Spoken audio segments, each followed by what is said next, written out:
दीनी मसाइल जानने के लिए इस चैनल को सब्सक्राइब करें।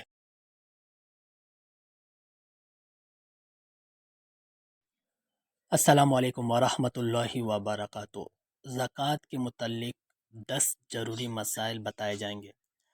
वो सवाल क्या है पहले देख लेते हैं। जैसे कि क्या भाई बहन को ज़कात दे सकता है? क्या ज़कात देते वक्त ये नियत करना पड़ेगा कि भैया लीजिए मैं ज़कात का पैसा दे रहा हूँ? ये तो अफसोस की बात हो गई। इसके मुतल्लिक क्या मसाला होना चाहिए? ये एक पहला सवाल।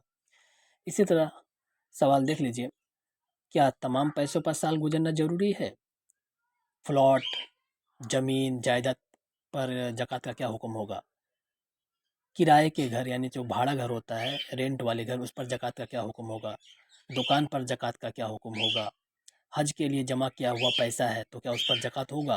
कर्ज़ की ज़कात, जो अगर कोई शख्स कर्ज़ दे तो उस पर ज़कात का क्या मामला आएगा? ज़कात किसको देना चाहिए? लड़की के शादी के लिए क्या उसको ज़कात दे सकते हैं? मस्जिद में ज़कात का पैसा देना कैसा है?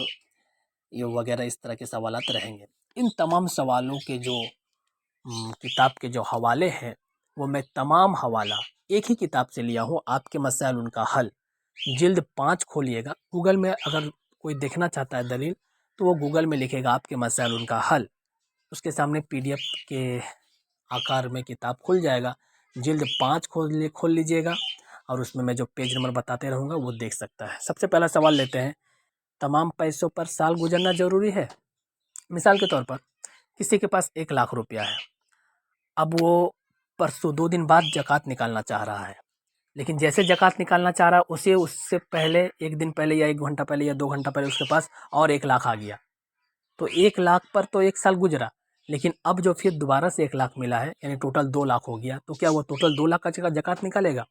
बहुत इंपॉर्टेंट सवाल है। इसके लिए मैं बता दूं, आपके मसाइल उनका हल तमाम मसाइल इसी किताब से होंगे, इसीलिए मैं पेज नंबर बता देता हूं, क्योंकि जिल्द तो बता दिया, जिल्द 5 पेज नंबर 82 पर, 102 पर, 103 पर इसके मुतालिक मसाला लिखा हुआ है कि तमाम पैसों पर साल का गुजरना ज़रूरी नहीं, बल्कि आप जब साल गुजरेगा, आप जब ज़कात निकालने जाएंगे या ज़कात निकालने बैठेंगे, तो आपके पास जितने रुपये अब तक है सबका ज़कात निकालना पड़ेगा, साल गुजरना ज़रूरी नहीं। दूसरा, प्लॉट और ज़मीन का क्या मामला है?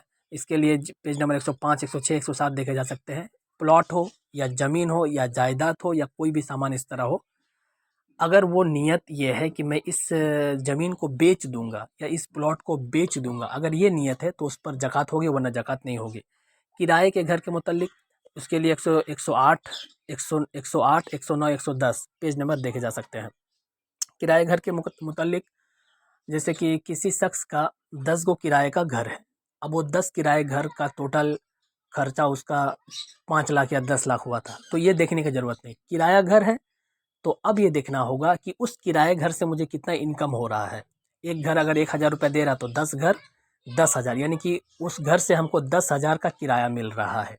तो वो जो किराए का पैसा आएगा, उस पैसे को ज़कात में ऐड करना पड़ेगा, ना कि ये देखना पड़ेगा कि मैं तो ये किराए घर बनाया था, इसमें 10 लाख 50 लाख इतना खर्च हो गया। ये देखने की ज़रूरत नहीं। जो किराया आ रहा है उस किराए को ज़कात में ऐड करना होता है।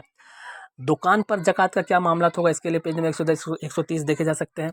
दुकान, कोई भी दुकान, वो मोबाइल का दुकान हो, कपड़ा का दुकान हो, मोदी दुकान हो, जो भी दुकान हो, तो वो दुकान में वो जो सामान रखा है और इस नियत से रखा है कि मैं इस सामान को सेल करूंगा, बिक्री करूंगा, तो अगर ऐसे-ऐसे जो सामान है तो उस पर ज़कात होगा। मोदी दुकान ही ले लेते हैं, तो मोदी दुकान में बहुत सारा चीज़ होता है, फर्नीचर होता है, लकड़ी वगैरह होता है, बैठने का चेयर होता है, सब कुछ होता है, लेकिन ये सब बेचने की नीयत से नहीं है, वो तो सामान रखा हुआ है।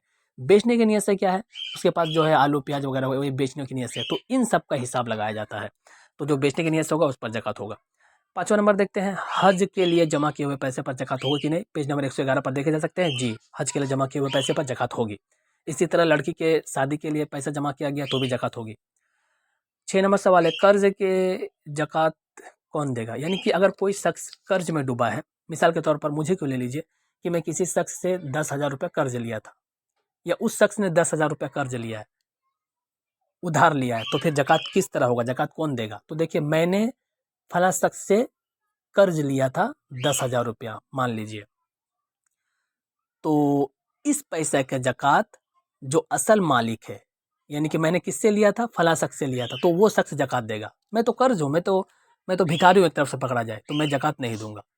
अलबत्ता अगर मैंने किसी शख्स को 10,000 रुपया दिया था कि लो तुम 10,000 लो, मुझको बाद में देना, तो उस पैसा का मालिक मैं हूँ। यानी कि जो कर्ज का पैसा देता है, जो पैसा का जो मालिक है, उस पर ज़कात वाजिब होगी, लेने वाले पर ज़कात वाजिब नहीं होती। यानी कि कर्ज़दार पर ज़कात वाजिब नहीं होती, जो मालिक होता है, जो पैसा देता है, उस पर ज़कात होती है। इसके लिए पेज नंबर 73, 76, 89 देखे जा सकते हैं। ज़कात का पैसा किसको दिया जाए? तो ज़कात का पैसा जो मालिक निसाब नहीं है, यानी कि आज के हिसाब से कोलकाता के हिसाब से 2024 का हिसाब बता रहा हूँ, जिसके पास 45, 46, 47 हज़ार से कम है, उसको ज़कात दिया जा सकता है। यानी कि मालिक निसाब से जो नीचे है, उसको ज़कात दिया जा सकता है। लड़की की शादी में ज़कात देना, किसी लड़की का शादी है तो क्या उसको ज़कात का पैसा दे सकते हैं? तो वो अगर मालिक निसाब नहीं है, मिसाल के तौर पर वो लड़की अगर गरीब है, उसके पास पैसा वगैरह नहीं है, गरीब है, मालिक निसाब नहीं है, और वो लड़की को आप ज़कात देना चाहते हैं, गहना वगैरह देना चाहते हैं, कुछ सामान देना चाहते हैं, तो दे सकते हैं। बस ये बात याद रहे, इतना मत दे दीजिए कि वो खुद मालिक निसाब बन जाए, यानी कि 45-46 हज़ार का मालिक बन जाए। इतना नहीं होना चाहिए। आप 10-20 हज़ार, 30 हज़ार दे सकते हैं। मस्जिद का, अच्छा मस्जिद में, अच्छा ये जो लड़की की शादी में, इसके लिए पेज नंबर 134 देखे जा सकते हैं। मस्जिद मस्जिद में ज़कात का पैसा मस्जिद में देना, या मस्जिद की किसी चीज़ बना देना, या मस्जिद में कोई चीज़ रख देना ज़कात के पैसे से, ये कैसा है? तो जब मस्जिद में ज़कात का कुछ भी नहीं एंटर करेगा। ना मस्जिद में आप ज़कात का पैसा दे सकते हैं, मस्जिद में लाइटिंग वगैरह, फर्श वगैरह, बत्ती, लाइटिंग, पंखा वगैरह कुछ भी आप ज़कात के पैसे से नहीं कर सकते। एकदम ज़कात का पैसा मस्जिद में ढुकना नहीं चाहिए। इसके लिए पेज नंबर 136 देखे जा सकते हैं।